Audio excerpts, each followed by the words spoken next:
Hey folks, this week we are back with another iRacing Formula 4 race.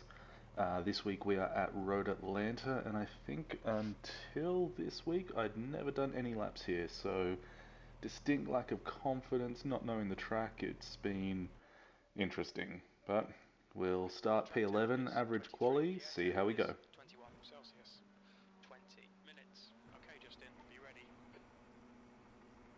Go. We get off the line, and I don't know what happened there. Their wheels were moving, That's but 20 minutes, 20 only minutes. slightly. Luckily, I realised and was able to get around them and not just lose my front wing as the start lights went out. But we get going. Now, as I said, Road Atlanta's been a challenging one. I don't know where that contact was, if any. It was very light. I found the starts of races up here are extremely challenging, as is evident by that person who's gone off over there, nearly taking out another driver. But the pack has to thin out very quickly to get it through this section, and unfortunately I got stuck behind Bruno here, who was going a bit slower right across in front of me, and I couldn't get ahead. So I do get stuck behind him for quite a bit here, unfortunately. Good start, mate.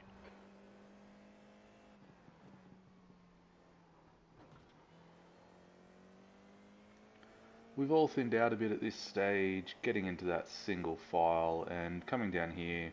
It's a nice long straight to try and actually get some speed and get into the slipstream, but it's still a bit early for that since we're all close together. First lap here, I try to just stay a little bit back, brake a little bit early because it's just too easy to lock my brakes and go straight into the back of someone else. We all seem to get through nice and safely though. Bit of desyncing there with one of the drivers just learning to fly apparently. And I don't know what I did there. I just got distracted and went a bit too tight into the corner. Luckily didn't get any damage.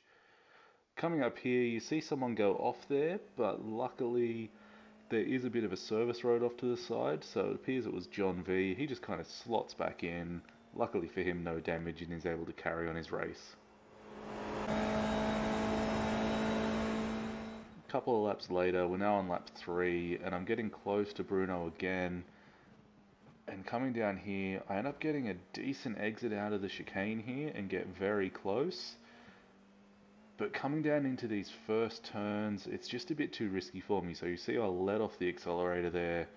It's not worth the potential damage because coming into this first turn particularly, you have to go from the outside and sweep right in. And if you're on the inside, there's a good chance you take out two drivers, yourself and the other person, and it just wasn't worth it. One of the things I'm trying to learn is when to fight for it and when to hold back. The car behind is reeling you in. The gap is now 20. Unfortunately, easing off there has put Sean right up at the back of me, and he holds on for quite a while. Coming through again, same section, we can see someone's gone off up ahead, so slow down a bit coming through here, come up over the hill, and my life absolutely flashed before my eyes. Did not expect a car in the middle of the track there. Luckily a couple of us got through it, but Sean behind us appears to have got caught up. I make up the spot on Bruno, but unfortunately it means he is very close running down onto this straight. And as I've said, it is a good long straight. He's only a tenth behind me, so he's going to get a great slipstream. I stick to the left hand side here because I want the inside of this chicane when we get down to it. And as we're coming down, he's right up beside me, and just before we hit the corner, you can actually see him get just a little ahead of me. And at this game, to me, it's just a game of chicken of who can hold off and just brake later. And I managed to win on that one.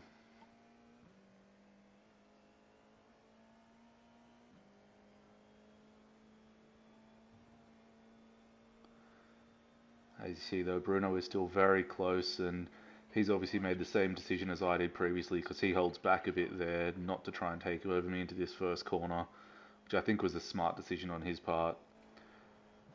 But then I make a mistake into this first corner, and so does Bruno. That's one of the two corners that I've been making a lot of mistakes in. It's just you come up the hill and just can't see it, and I'm never quite sure. I just don't have a breaking point for it yet. So we fast forward to lap 10. I've now got Manuel behind me, who is significantly faster.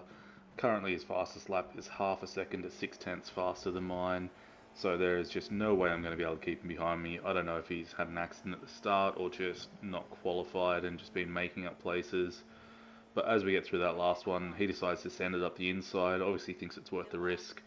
And I'm just not going to fight it. We get here, I wait until my spotter tells me that I'm clear, and then I make the turn in so that I don't ruin both of our races. The only problem now is I've got Lance, who is just behind me, and again, fastest lap is 6/10 faster.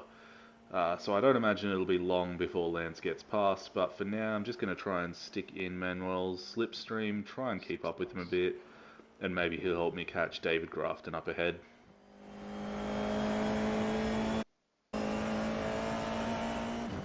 So we fast forward a bit, Lance is still behind me, we're now at lap 14, so I've kept him behind for a couple of laps, but he is getting faster and faster. His fastest lap is now in the 120s, where before it was in the 121s.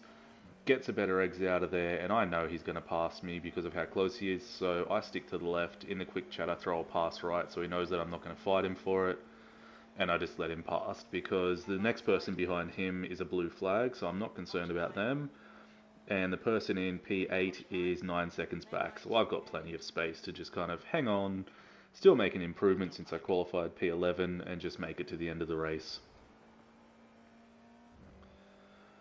Fast forward through this lap, we have the white flag, so we've got one more lap left, and going into this corner I get a much better exit because Lance makes a mistake there.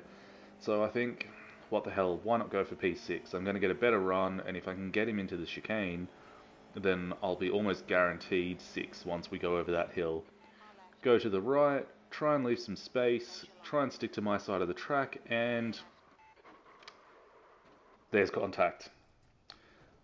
Every part of me wanted to be angry. I was very lucky that I didn't get any damage, and right now I'm looking at the relatives, making sure that I can get back on track without ruining Travis's race. As much as that sucked, Lance did come up in the chat afterwards and apologise, but after looking at the replay, it was just an unfortunate netcode because we're both in different parts of the world. He apologised and I told him not to worry about it. It wasn't his fault and it was going to be a really fun race to the end. So, P8 it is.